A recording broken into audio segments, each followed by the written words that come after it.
তো আসসালামু আলাইকুম গাইস, কেমন আছেন সবাই? আশা করি সবাই খুব ভালো আছেন। তো আজকে আরেকটি নতুন ভিডিও নিয়ে আপনাদের মাঝে হাজির হলাম।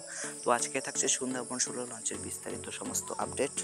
তো চলুন বেশি কথা না বাড়িয়ে ভিডিওটি শুরু করা যাক। তো লঞ্চের নাম MV Sundarban 16, messrs Sundarban navigation co, এবং এটির রুট ঢাকা, বরিশাল, ঢাকা, এবং বাংলাদেশের সর্ববৃহৎ লঞ্চ এমভি সুন্দরবন 16 এটি যাত্রী ধারণ ক্ষমতা 3005 জন।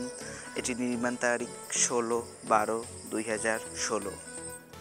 এটি ঢাকা থেকে ছাড়ে রাত 9টায় এবং বরিশাল থেকেও ছাড়ে রাত 9টায়। উভয় দিক থেকেই 9টার সময় ছাড়ে এবং এটি ডেক ভাড়া 300 টাকা, সিঙ্গেল কেবিন 1000 টাকা, সিঙ্গেল এসি কেবিন 1200 টাকা, ডাবল কেবিন 2000 টাকা, ডাবল এসি কেবিন 2200 টাকা করে, এবং এটির ভিআইপি কেবিন 7000 থেকে শুরু করে 5000 টাকা, এবং এটির বুকিং নাম্বার 017525555325। এবং আপনাদের সুবিধার্থে আমি বুকিং নাম্বারটি ডিসক্রিপশন বক্সে দিয়ে দেবো। তো আজকের ভিডিওটি এই পর্যন্ত। সবাই ভালো থাকবেন, সুস্থ থাকবেন, খোদা হাফেজ।